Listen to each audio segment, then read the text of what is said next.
Good morning, everyone. What a wonderful day. This is the 50th anniversary of Dr. Martin Luther King's letter from the Birmingham jail. And I just want to make a brief comment. When I first read this when I was a boy, I remember that time. And in reading that letter, it gave me a lot of hope.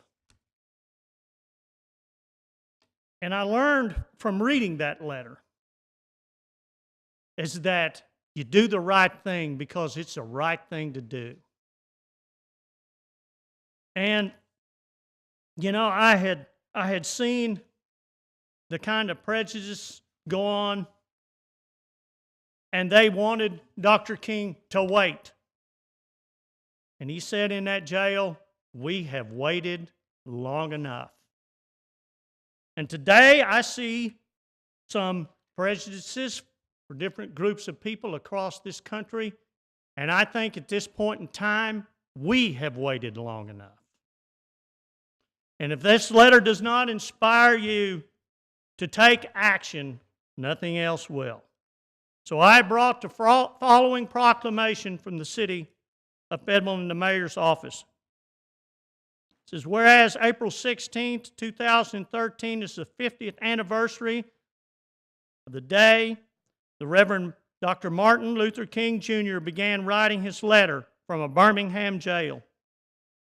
And on this day, participants worldwide, including 5 locations in Fayetteville, Arkansas, will take part in a public reading of King's letter in celebration, a worldwide event sponsored by the Birmingham Public Library. Today, the city of Fayetteville joins the world by being a host to a public reading of this inspirational and enduring letter in the City Council chamber of Fayetteville's City Hall. And whereas Dr. King began writing this inspirational letter on the margins of a newspaper, and he continued writing the letter on scraps of paper supplied by a friendly trustee at the jail.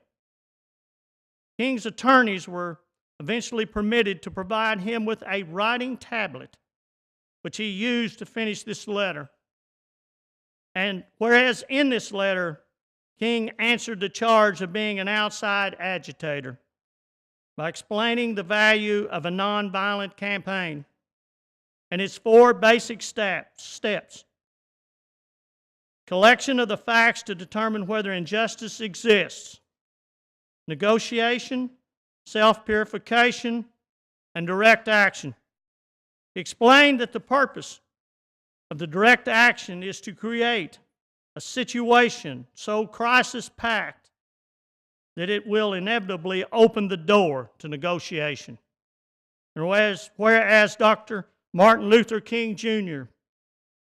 devoted his life to advancing equality, social justice, and opportunity for all, and he challenged all Americans to participate in the never-ending work of building a more perfect union. His teachings continue to guide and inspire us in addressing challenges in our communities and striving to be the voices of reason, sanity, and understanding amid the voices of violence, hatred, and emotion. With his words and deeds, stirring men and women of all backgrounds to become foot soldiers for justice, and his leadership giving them the courage to refuse the limitations of the day and fight for the prospect of tomorrow. Now, therefore, I, Lionel Jordan, Mayor of the city of Fayetteville, Arkansas, do hereby recognize this 50th anniversary of Dr. Martin Luther King Jr.'s letter from a Birmingham jail this day of April 16, 2013. And I call upon citizens to pay tribute to the life and words of Dr. King through the reading of Dr. King's letter from a Birmingham jail. In witness whereof I have hereunto set my hand and caused the seal of the city of Fayetteville, Arkansas, to be affixed on the 16th day of April, 2013.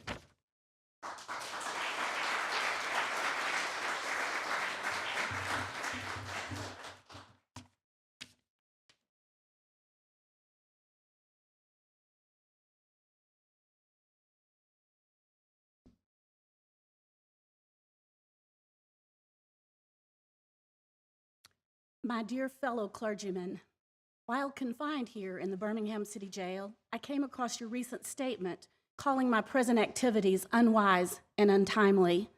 Seldom do I pause to answer criticism of my work and ideas. If I sought to answer all the criticisms that cross my desk, my secretaries would have little time for anything other than such correspondence in the course of the day, and I would have no time for constructive work. But since I feel that you are men of genuine goodwill and that your criticisms are sincerely set forth, I want to try to answer your statements in what I hope will be patient and reasonable terms. I think I should indicate why I'm here in Birmingham, since you have been influenced by the views which argues against outsiders coming in. I have the honor of serving as president of the Southern Christian Leadership Conference, an organization operating in every southern state with headquarters in Atlanta, Georgia. We have some 85 affiliated organizations across the South, and one of them is the Alabama Christian Movement for Human Rights. Frequently, we share staff, educational, and financial resources with our affiliates. Several months ago, the affiliate here in Birmingham asked us to be on call to engage in nonviolent direct action program if such were deemed necessary.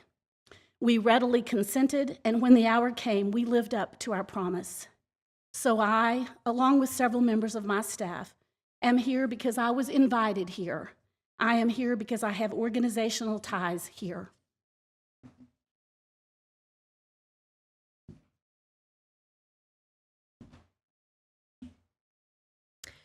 But more basically, I'm in Birmingham because injustice is here.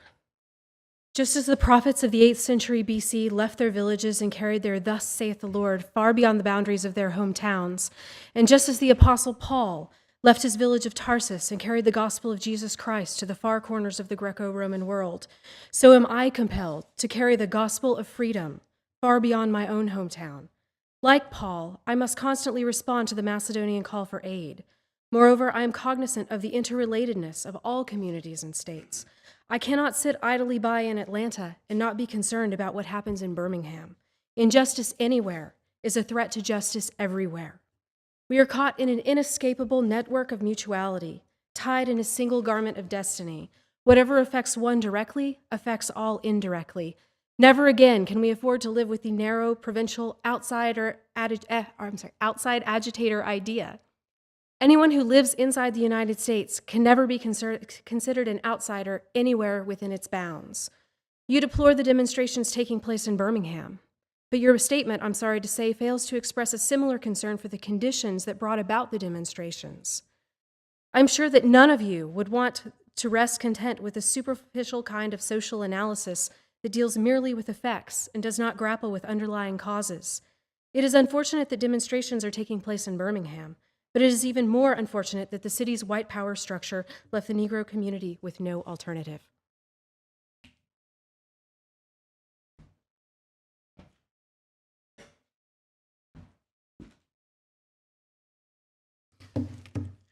There are 4 basic steps in any nonviolent campaign: collection of the facts to determine whether injustices exist, negotiation, self-purification, and direct action. We have gone through all of these steps in Birmingham. There can be no gainsaying the fact that racial injustice engulfs this community. Birmingham is probably the most thoroughly segregated city in the United States. Its ugly record of brutality is widely known. Negroes have experienced grossly unjust treatment in the courts. There have been more unsolved bombings of Negro homes and churches in Birmingham than in any other city in the nation. These are the hard, brutal facts of the case. On the basis of these conditions, Negro leaders sought to negotiate with the city fathers, but the latter consistently refused to engage in good faith negotiation. Then, last September, came the opportunity to talk with the leaders of Birmingham's economic community. In the course of the negotiation, certain promises were made by the merchants. For example, to remove the store's humiliating racial signs. On the basis of these promises, the Reverend Fred Shuttlesworth and the leaders of the Alabama Christian Movement for Human Rights agreed to a moratorium on all demonstrations. As the weeks and months went by, we realized that we were the victims of a broken promise. A few signs briefly removed, returned, the others remained. As in so many past experiences, our hopes had been blasted, and the shadow of deep disappointment settled upon us.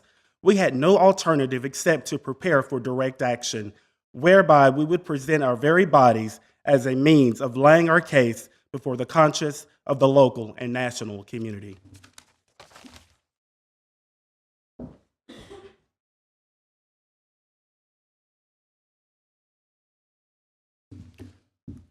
Mindful of the difficulties involved, we decided to undertake the process of self-purification. We began a series of workshops on nonviolence, and we repeatedly asked ourselves, are we able to accept blows without retaliating? Are we able to endure the ordeal of jail? We decided to schedule our direct action program for the Easter season, realizing that except for Christmas, this is the main shopping period of the year. Knowing that a strong economic withdrawal program would be the byproduct of direct action, we felt this would be the best time to bring pressure to bear on the merchants for the need change. Then it occurred to us that Birmingham mayoral election was upcoming. In March, we speedily decided to postpone action until after Election Day.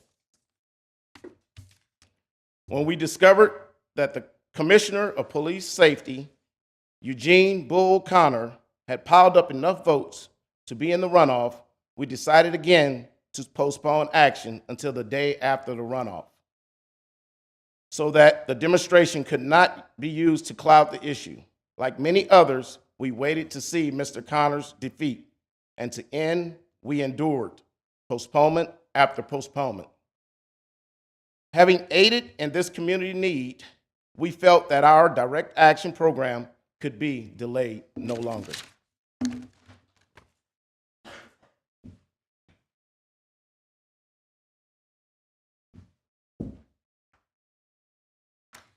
You may well ask, why direct action? Why sit-ins, marches, and so forth? Isn't negotiation a better path? You are quite right in calling for negotiation. Indeed, this is the very purpose of direct action. Nonviolent direct action seeks to create such a crisis and foster such a tension that a community which has constantly refused to negotiate is forced to confront the issue.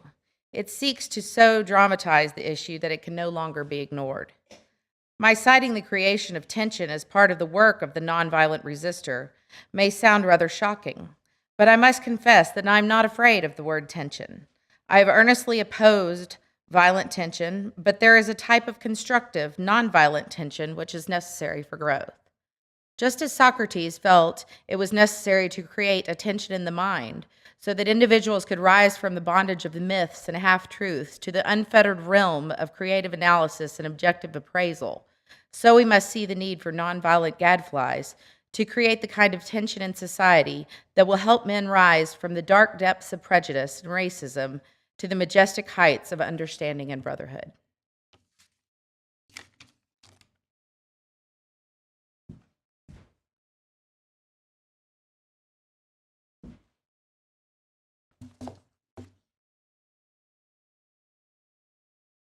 The purpose of our direct action program is to create a situation so crisis-packed that it will inevitably open the door to negotiation.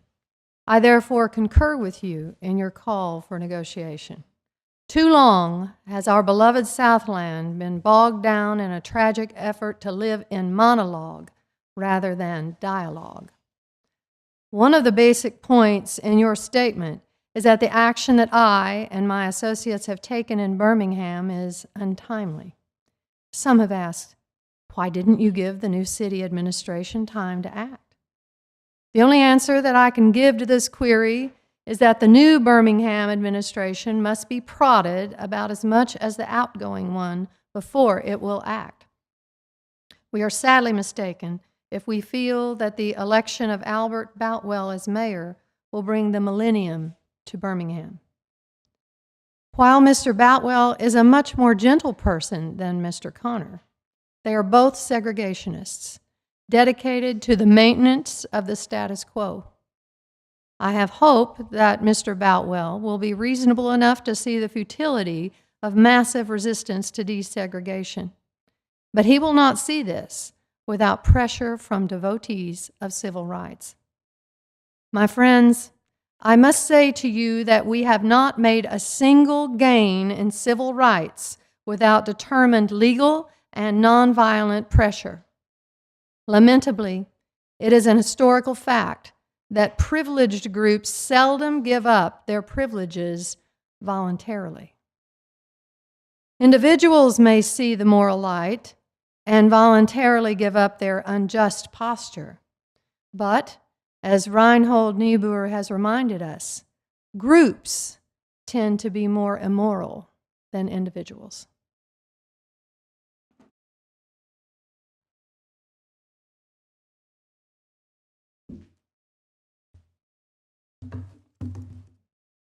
We know through painful experience that freedom is never voluntarily given by the oppressor. It must be demanded by the oppressed. Frankly, I have yet to engage in a direct action campaign that was well timed in the view of those who have not suffered unduly from the disease of segregation. For years now, I have heard the word wait. It rings in the ear of every Negro with Puritan familiarity. This wait has always meant never. We must come to see with one of our distinguished jurists that justice too long delayed is justice denied. We have waited for more than 340 years for our constitutional and God-given rights. The nation of Asia and Africa are moving with jet-like speed towards gaining political independence, but we still creep at horse and buggy pace towards gaining a cup of coffee at a lunch counter. Perhaps it is easy for those who have never felt the stinging darts of segregation to say, wait.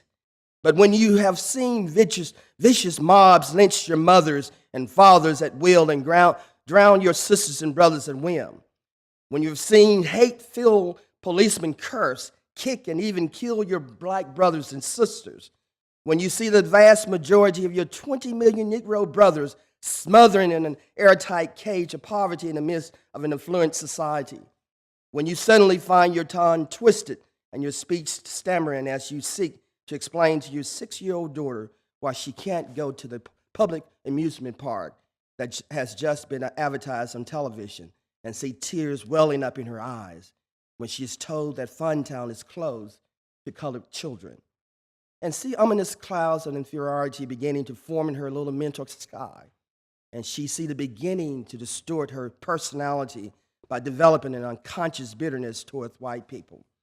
When you have to concoct an answer for a 5-year-old son who is asking, Daddy, why do white people treat colored people so mean? When you take a cross-country drive and find it necessary to sleep night after night in the uncomfortable corners of your automobile because no motel will accept you. When you are humiliated day in and day out by nagging signs reading white and colored. When your first name becomes nigger, your middle name becomes boy, however old you are, and your last name becomes John, and your wife and mother are never given the respected title Mrs. When you're harried by day and hunted by night by the fact that you're a Negro, living constantly at tiptoe stance, never quite knowing what to expect next. When you go forever fighting a degenerated sense of nobodiness, then you will understand why we find it difficult to wait. Then comes a time when the cup of endurance runs over, and men are no longer willing to plunge into the abyss of despair. I hope, sirs, that you can understand our legitimate and unavoidable impatience.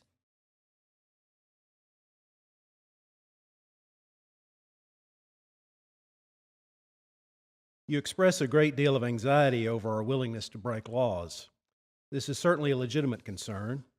Since we so diligently urge people to obey the Supreme Court's decision of 1954, outlawing segregation in the public schools, at first glance it may seem rather paradoxical for us to consciously break laws. One may well ask, how can you advocate breaking some laws and obeying others?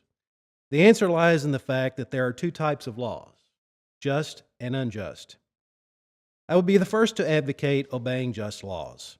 One has not only a legal but a moral responsibility to obey just laws. Conversely, one has a moral responsibility to disobey unjust laws. I would agree with St. Augustine that an unjust law is no law at all. Now, what is the difference between the two? How does one determine whether a law is just or unjust? A just law is a man-made code that squares with the moral law or the law of God. An unjust law is a code that is out of harmony with the moral law. Put it in the terms of St. Thomas Aquinas. An unjust law is a human law that is not rooted in eternal law and natural law. Any law that uplifts human personality is just. Any law that degrades human personality is unjust. All segregation statutes are unjust because segregation distorts the soul and damages the personality. It gives the segregator a false sense of superiority and the segregated a false sense of inferiority. Segregation, to use the terminology of the Jewish philosopher Martin Buber, substitutes an I-it relationship for an I-thou relationship and ends up relegating persons to the status of things. Hence, segregation is not only politically, economically, and sociologically unsound, it is morally wrong and awful. Paul Tillich has said that sin is separation. Is not segregation as an existential expression of man's tragic separation, his awful estrangement, his terrible sinfulness? Thus it is that I can urge men to obey the 1954 decision of the Supreme Court, for it is morally right. And I can urge them to disobey segregation ordinances, for they are morally wrong. Let us consider a more concrete example of just and unjust laws. An unjust law is a code that a numerical or power majority group compels a minority group to obey, but does not make binding on itself. This is difference made legal. By the same token, a just law is a code that a majority compels a minority to follow, and that it is willing to follow itself. This is sameness made legal. Let me give another explanation. A law is unjust if it is inflicted on a minority that, as a result of being denied the right to vote, had no part in enacting or devising the law. Who can say that the legislature of Alabama, which set up the state segregation laws, was democratically elected? Throughout Alabama, all sorts of devious methods are used to prevent Negroes from becoming registered voters, and there are some counties in which, even though Negroes constitute a majority of the population, not a single Negro is registered. Can any law enacted under such circumstances be considered democratically structured? Sometimes the law is just on its face and unjust in its application. For instance, I have been arrested on a charge of parading without a permit. Now, there is nothing wrong in having an ordinance which requires a permit for a parade, but such an ordinance becomes unjust when it is used to maintain segregation and to deny citizens the First Amendment privilege of peaceful assembly and protest.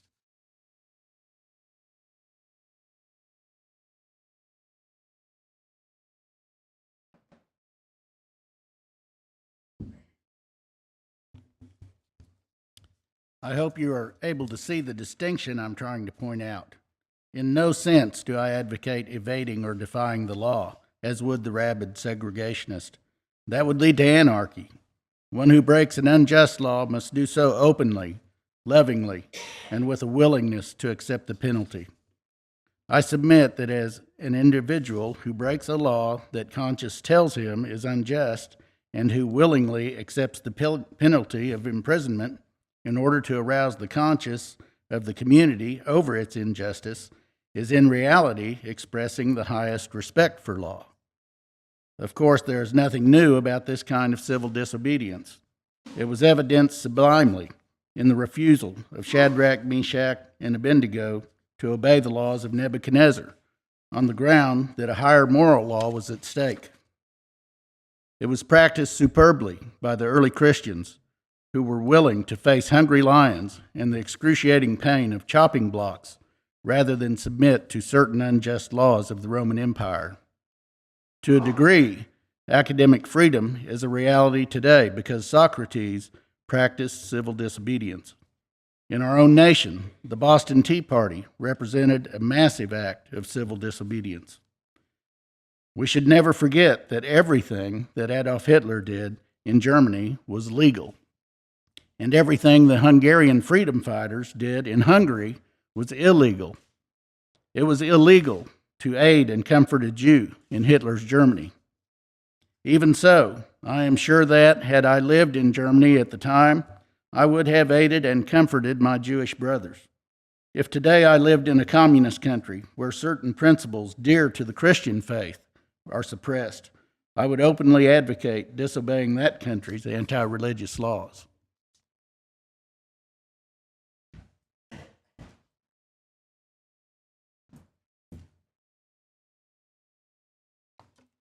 I must make two honest confessions to you, my Christian and Jewish brothers.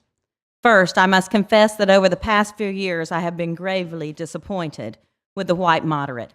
I have almost reached the regrettable conclusion that the Negro's great stumbling block in his stride toward freedom is not the white citizens' counselor or the Ku Klux Klanner, but the white moderate, who is more devoted to order than to justice, prefers a negative peace, which is the absence of tension, to a positive peace, which is the presence of justice, who constantly says, I agree with you in the goal you seek, but I cannot agree with your methods of direct action, who paternalistically believes he can set the timetable for another man's freedom, who lives by a mythical concept of time, and who constantly advises the Negro to wait for a more convenient season. Shallow understanding from people of goodwill is more frustrating than absolute misunderstanding from the people of ill will. Lukewarm acceptance is much more bewildering than outright rejection. I had hoped that the white moderate would understand that law and order exists for the purpose of establishing justice, and that when they fail in this purpose, they become dangerously structured dams that block the flow of social progress. I had hoped that the white moderate would understand that the present tension in the South is a necessary phase of the transition from an obnoxious negative peace in which the Negro passively accepted his unjust plight to a substantive and positive peace in which all men will respect the dignity and worth of human personality.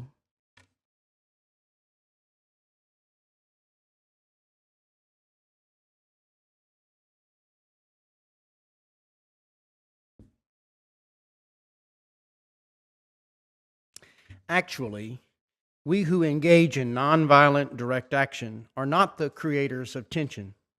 We merely bring to the surface the hidden tension that is already alive. We bring it out in the open, where it can be seen and dealt with, like a boil that can never be cured so long as it is covered up, but must be opened with all its ugliness to the natural medicines of air, light. Injustice must be exposed with all the tension that exposure creates to the light of human conscience and to the air of national opinion before it can be cured. In your statement, you assert that our actions, even though peaceful, must be condemned because they precipitate violence. But is this a logical assertion? Isn't this like condemning a robbed man because his possession of money precipitated the evil act of robbery? Isn't this like condemning Socrates because of his unswerving commitment to the truth and his philosophical inquiries precipitated the act by the misguided populace in which they made him drink hemlock? Isn't this like condemning Jesus because his unique God consciousness and never ceasing devotion to God's will precipitated the evil act of crucifixion? We must come to see that, as the federal courts have consistently affirmed, it is wrong to urge an individual to cease his efforts to gain his basic constitutional rights because the quest may precipitate violence. Society must protect the robbed and punish the robber. I had also hoped that the white moderate would reject the myth concerning time in relation to the struggle for freedom. I have just received a letter from a white brother in Texas. He writes, all Christians know that the colored people will receive equal rights eventually, but it is possible that you're in too great of a religious hurry. It has taken Christianity almost 2,000 years to accomplish what it has. The teachings of Christ take time to come to earth. Such an attitude stems from a tragic misconception of time, from the strangely rational notion that there is something in the very flow of time that will inevitably cure all ills. Actually, time itself is neutral. It can be used either destructively or constructively. More and more, I feel that the people of ill will have used time more effectively than the people of goodwill. We will have to repent in this generation, not merely for the hateful words and actions of bad people, but for the appalling silence of good people. Human progress never rolls in on wheels of inevitability. It comes through the tireless efforts of men willing to be co-workers with God, and without this hard work, time itself becomes an ally of the forces of social stagnation.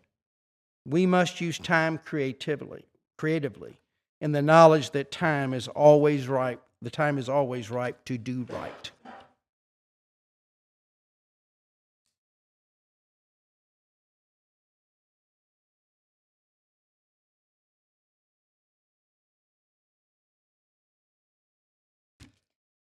Now is the time to make real the promise of democracy and transform our pending national elegy into a creative psalm of brotherhood. Now is the time to lift our national policy from the quicksand of racial injustice to the solid rock of human dignity. You speak of our activity in Birmingham as extreme. At first, I was rather disappointed that fellow clergymen would see my nonviolent efforts as those of an extremist. I began thinking about the fact that I stand in the middle of two opposing forces in the Negro community. One is a force of complacency, made up in part of Negroes who, as a result of long years of oppression, are so drained of self-respect and a sense of somebodyness that they have adjusted to segregation. And in part of a few middle-class Negroes who, because of a degree of academic and economic security, and because in some ways they profit by segregation, have become insensitive to the problems of the masses. The other force is one of bitterness and hatred, and it comes perilously close to advocating violence. It is expressed in the various Black nationalist groups that are springing up across the nation, the largest and best known being Elijah Muhammad's Muslim movement, nourished by the Negroes' frustration over the continued existence of racial discrimination. This movement is made up of people who have lost faith in America, who have absolutely repudiated Christianity, and who have concluded that white man is an incorrigible devil. I have tried to stand between those two forces, saying that we need to emulate neither the do-nothingness of the complacent nor the hatred and despair of the Black nationalists. For there is more excellent way of love and nonviolent protests. I am grateful to God that through the influence of Negro Church, the way of nonviolence became an integral part of our struggle. If this philosophy has not emerged by now, many streets of the South would, I am convinced, be flowing with blood. And I am further convinced that if our white brothers dismissed as rabble-rousers and outside agitators, those of us who employ nonviolent direct action, and if they refuse to support our nonviolent efforts, millions of Negroes will, out of frustration, despair, seek solace and security in Black nationalist ideologies, a development that would inevitably lead to a frightening racial nightmare.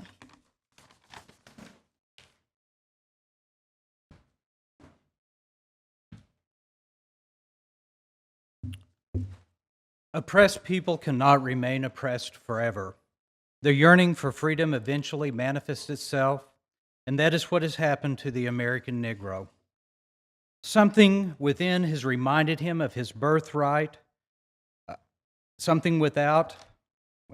birthright of freedom, and something without has reminded him that it can be gained. Consciously or unconsciously, he has been caught up by the zeitgeist, and with his black brothers of Africa and his brown and yellow brothers of Asia, South America, and the Caribbean, The United States Negro is moving with a sense of urgency towards the promised land of racial justice. If one recognizes this vital urge that has engulfed the Negro community, one should readily understand why public demonstrations are taking place. The Negro has many pent-up resentments and latent frustrations, and he must release them. So let him march. Let him make prayer pilgrimages to the city hall. Let him go on freedom rides, and try to understand why he must do so. If these repressed emotions are not released in nonviolent ways, they will seek expression through violence. This is not a threat, but a fact of history. So I have not said to my people, get rid of your discontent. Rather, I have tried to say, this is normal and healthy discontent can be channeled into the creative outlet of nonviolent direct action, and now this approach is being termed extremist. But though I was initially disappointed at being categorized as an extremist, as I continued to think about the matter, I gradually gained a measure of satisfaction from the label. Was not Jesus an extremist for love? Love your enemies, bless them that curse you, do good to them and that hate you, and pray for them that despitefully use you and persecute you. Was not Amos an extremist for justice? Let justice roll down like waters and righteousness like an ever-flowing stream. Was not Paul an extremist for Christian gospel? I bear in my body the marks of Lord Jesus. Was not Martin Luther an extremist? Here I stand, I cannot do otherwise, so help me God. And John Bunyan, I will stay in jail to the end of my days before I make a butchery of my conscience. And Abraham Lincoln, this nation cannot survive half slave and half free. And Thomas Jefferson, we hold these truths to be self-evident that all men are created equal. So the question is not whether we will be extremists, but what kind of extremists we will be. Will we be extremists for hate or for love? Will we be extremists for preservation of injustice or the extension of justice? In that dramatic scene on Calvary's Hill, 3 men were crucified. We must never forget that all 3 were crucified for the same crime, the crime of extremism. 2 were extremists for immorality and thus fell below their environment. The other, Jesus Christ, was an extremist for love, truth, and goodness, and thereby rose above his environment. Perhaps the South, the nation, and the world are in dire need of creative extremists.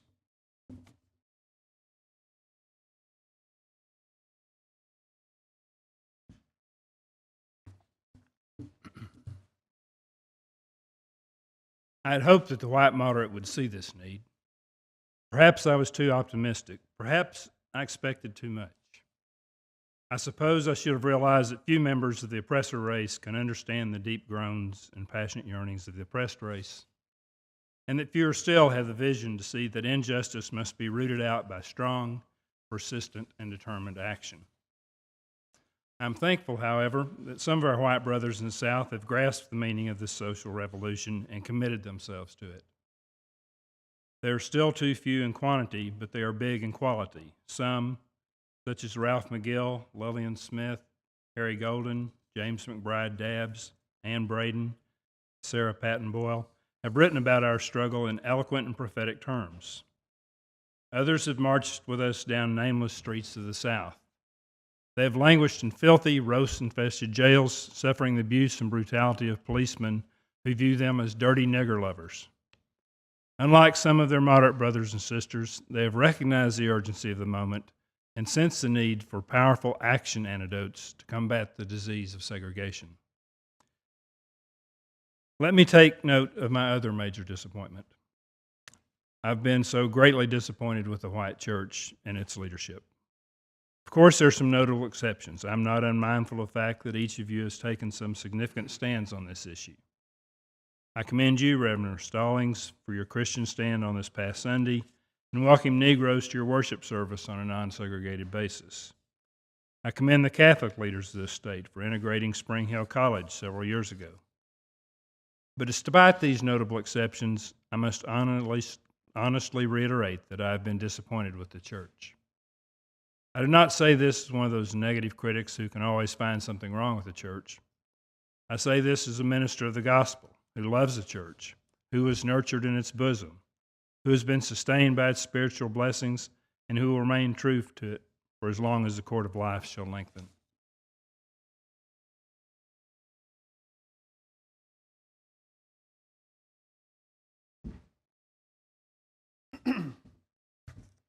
When I was suddenly catapulted into leadership of the bus protest in Montgomery, Alabama a few years ago, I felt we would be supported by the white church.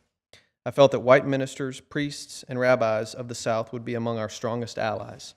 Instead, some have been outright opponents, refusing to understand the freedom movement and misrepresenting its leaders. All too many others have been more cautious than courageous and have remained silent behind the anesthetizing security of stained glass windows. In spite of my shattered dreams, I came to Birmingham with the hope that the white religious leadership of this community would see the justice of our cause and, with deep moral concern, would serve as the channel through which our just grievances could reach the power structure. I had hoped that each of you would understand, but again, I have been disappointed. I have heard numerous Southern white religious leaders admonish their worshipers to comply with the desegregation decision because it is the law. But I have longed to hear white ministers declare, follow this decree, because integration is morally right and because the Negro is your brother. In the midst of blatant injustices inflicted upon the Negro, I have watched white churchmen stand on the sideline and mouth pious irreverences and sanctimonious trivialities.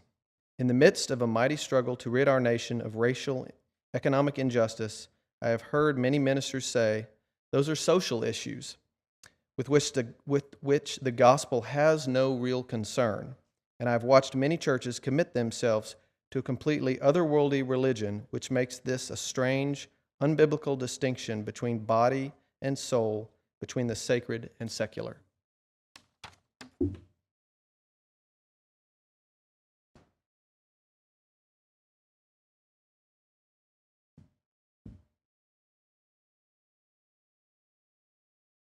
I have traveled the length and breadth of Alabama, Mississippi, and all the other southern states. On sweltering summer days and crisp autumn mornings, I have looked at the South's beautiful churches with their lofty spires pointing downward, heavenward. I have beheld the impressive outlines of her massive religious education buildings. Over and over, I have found myself asking, what kind of people worship here? Who is their God? Where were their voices when the lips of Governor Barnett dripped with words of interposition and nullification? Where were they when Governor Wallace gave a clarion call for defiance and hatred? Where were their voices of support when bruised and weary Negro men and women decided to rise from the dark dungeons of complacency and the bright hills of creative protest? Yes, these questions are still in my mind. In deep disappointment, I have wept over the laxity of the church. But be assured that my tears have been tears of love. There can be no deep disappointment where there is not deep love. Yes, I love the church. How could I do otherwise? I am in the rather unique position of being the son, the grandson, and the great-grandson of preachers. Yes, I see the church as the body of Christ, but oh, how we have blemished and scarred the body through social neglect and through fear of nonconformists.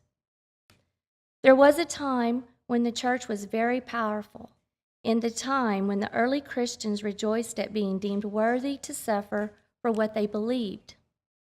In those days, the church was not merely a thermometer that recorded the ideas and principles of popular opinion. It was a thermostat that transformed the mores of society. Whenever the early Christians entered a town, the people in power became disturbed and immediately sought to convict the Christians for being disturbers of the peace, and outside agitators.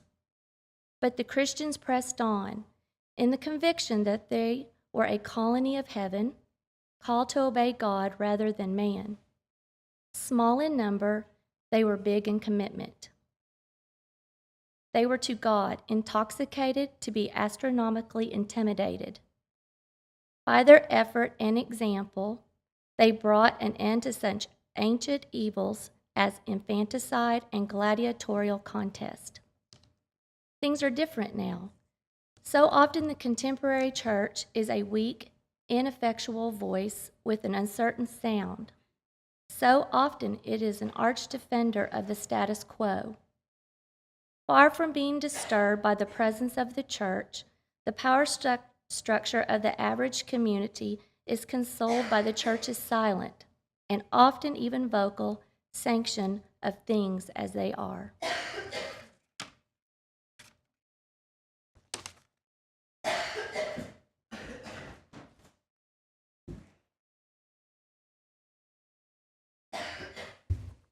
But the judgment of God is upon the church as never before.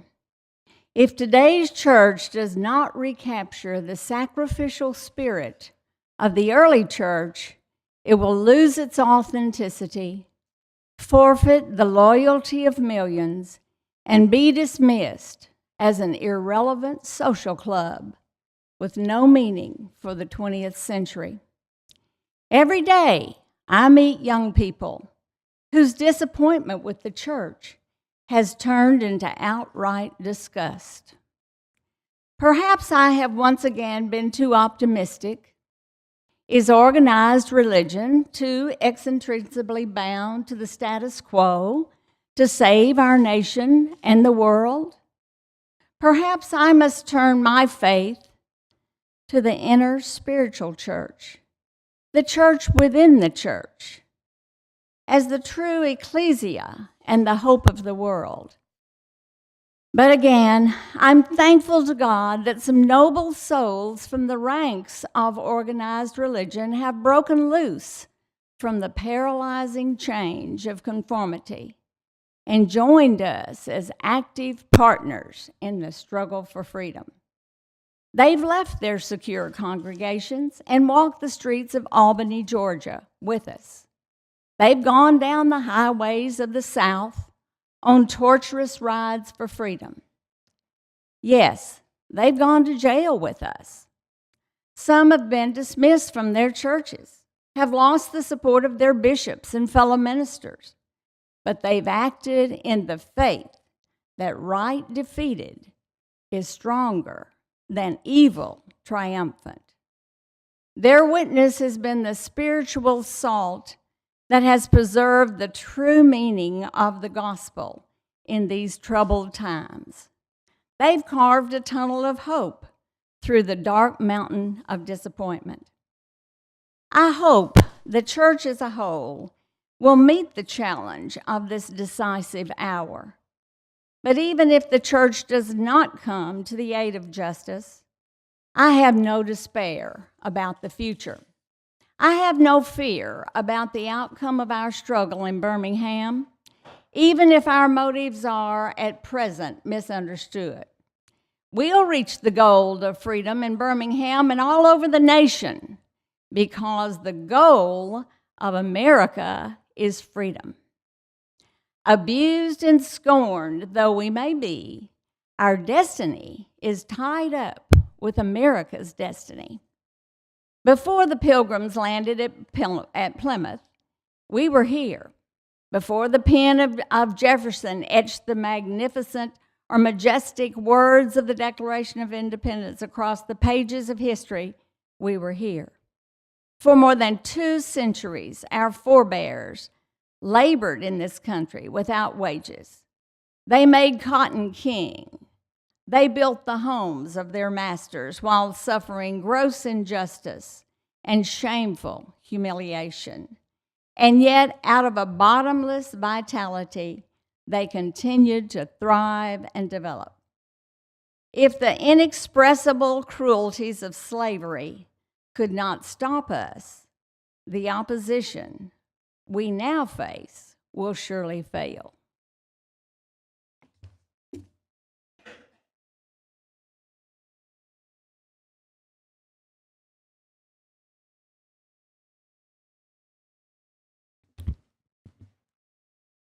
We will win our freedom because the sacred heritage of our nation and the eternal will of God are embodied in our echoing demands.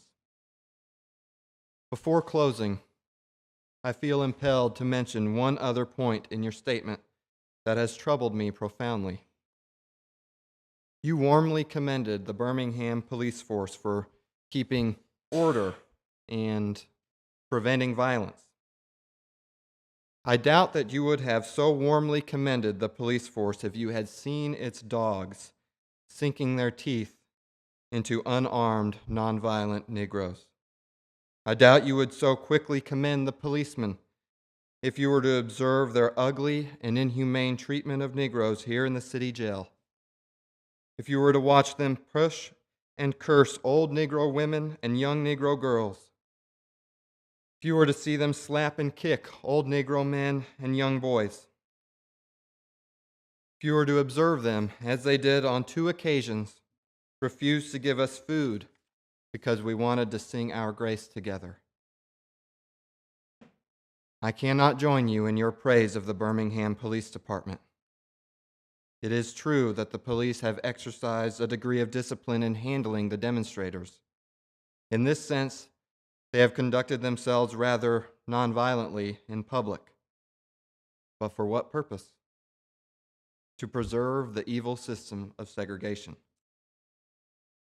Over the past few years, I have consistently preached that nonviolence demands that the means we use must be as pure as the ends we seek. I have tried to make clear that it is wrong to use immoral means to attain moral ends. But now I must affirm that it is just as wrong, or perhaps even more so, to use moral means to preserve immoral ends. Perhaps Mr. Connor and his policemen have been rather nonviolent in public, as was Chief Pritchett in Albany, Georgia. But they have used the moral means of nonviolence to maintain the immoral end of racial injustice. As T.S. Eliot has said, the last temptation is the greatest treason, to do the right deed for the wrong reason. I wish you had commended the Negro sit-inners and demonstrators of Birmingham for their sublime courage, for their willingness to suffer and their amazing discipline in the midst of great provocation. One day, the South will recognize its real heroes.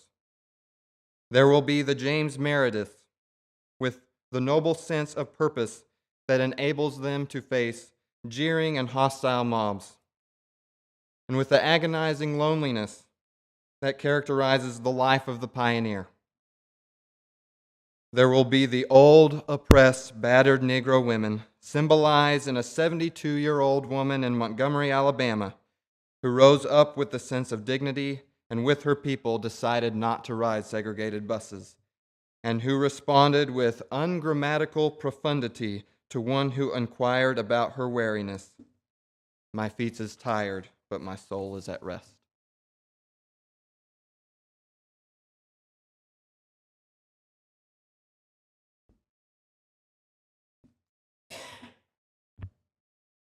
There will be the young high school and college students, the young ministers of the gospel, and a host of their elders, courageously and non-violently sitting in at lunch counters and willingly going to jail for conscience sake. One day the South will know that when these disinherited children of God sat down at lunch counters, they were in reality standing up for what is best in the American dream and for the most sacred values in our Judeo-Christian heritage, thereby bringing our nation back to those great wells of democracy which were dug deep by the founding fathers in their formulation of the Constitution and the Declaration of Independence. Never before have I written so long a letter. I'm afraid it is much too long to take your precious time. I can assure you that it would have been much shorter if I had been writing from a comfortable desk. But what else can one do when he is alone in a narrow jail cell, other than write long letters, think long thoughts, and pray long prayers? If I had said anything in this letter that overstates the truth and indicates an unreasonable impatience, I beg you to forgive me. If I had said anything that understates the truth and indicates my having a patience that allows me to settle for anything less than brotherhood, I beg God to forgive me. I hope this letter finds you strong in the faith. I also hope that circumstances will soon make it possible for me to meet each of you, not as an integrationist or a civil rights leader, but as a fellow clergyman and a Christian brother. Let us all hope that the dark clouds of racial prejudice will soon pass away and the deep fog of misunderstanding will be lifted from our fear-drenched communities, and in some not too distant tomorrow, the radiant stars of love and brotherhood will shine over our great nation with all their scintillating beauty. Yours for the cause of peace and brotherhood, Dr. Martin Luther King, Jr.